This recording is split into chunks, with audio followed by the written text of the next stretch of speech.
warahmatullahi wabarakatuh. Perkenalkan, nama saya Trisnawati dengan NIM 10011382328189. Di sini saya akan membahas tentang tokoh pemimpin nasional yang khususnya bergerak pada bidang kesehatan masyarakat.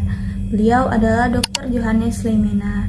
Untuk selengkapnya, selamat menyaksikan. Di masa ketika bangsa ini baru saja merdeka, muncul seorang tokoh yang berbeda dari kebanyakan pemimpin politik. Dialah Dr. Johannes Leimena, pemimpin yang menjadikan ilmu dan iman sebagai dasar kepemimpinannya. Lahir di kota Ambon pada 6 Maret 1905, dari dunia medis, ia belajar bahwa kesehatan adalah hak setiap manusia. Sebagai Menteri Kesehatan terlama, ia menggagas Pusat Kesehatan Masyarakat yang biasa kita kenal dengan Puskesmas, simbol pemerataan layanan untuk seluruh rakyat Indonesia. Kepemimpinan Leimena bukan sekedar jabatan. Ia seorang pemimpin pembelajar yang terus belajar dari rakyat dan pengalaman hidup. Ia menerapkan 5 disiplin pembelajaran dari Peter Senge: penguasaan diri, berpikir sistemik, visi bersama, pembelajaran tim, dan model mental terbuka. Gaya kepemimpinan Dr. Johannes Leimena dapat disimpulkan dalam 2 kata kunci: visioner dan implementatif. Di tengah keterbatasan awal kemerdekaan, ketika fokus kesehatan masih terpusat di rumah sakit kota, Leimena melihat masalah fundamental. Bagaimana menjangkau jutaan rakyat di pelosok desa yang tidak punya akses medis? Visi radikalnya adalah kesehatan harus menjemput rakyat, bukan malah sebaliknya. Visi ini bukan sekedar wacana, melainkan terwujud sebagai mahakarya terbesarnya di sektor kesehatan.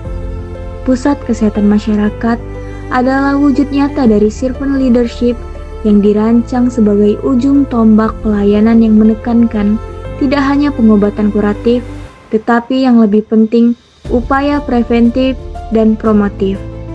Gagasan ini dirangkum secara konkret melalui Bandung Plan yang dicetuskan pada tahun 1951. Pendekatan terpadu ini menyatukan kesehatan ibu dan anak, sanitasi, dan gizi, mengubah paradigma kesehatan nasional dari yang hanya mengobati menjadi yang membangun kesehatan rakyat secara holistik. Kekuatan implementasi Leimena didukung penuh oleh integritas moralnya yang tinggi dan kemampuan diplomasinya. Presiden Soekarno menjulukinya sebagai Domini atau pendeta, sebuah pengakuan atas ketenangan, kejujuran, dan kepercayaan yang tak pernah luntur. Integritas inilah yang memungkinkannya melayani secara efektif melalui 18 kabinet tanpa pernah terseret dalam kepentingan politik ataupun korupsi. Dalam konteks kesehatan masyarakat, integritas Leimena memastikan setiap kebijakan dan anggaran diarahkan secara otentik untuk kepentingan rakyat. Ia memimpin dengan teladan moral, menciptakan lingkungan kerja yang didasarkan pada komitmen pelayanan tanpa pamrih. Keberhasilan implementasi Puskesmas dan Bandung Plan adalah bukti bahwa visi yang kuat harus didukung oleh karakter pemimpin yang tidak tercela. Dari nilai-nilai itu, lahirlah kebijakan besar. Ia menggagas Puskesmas, mendorong tenaga medis lokal, dan program kesehatan ibu anak, gizi, serta sanitasi. Leimena melihat kesehatan bukan sekedar pengobatan, tetapi bagian dari sistem sosial dan kesejahteraan rakyat. Dalam hidupnya, Leimena dikenal sederhana dan berintegritas.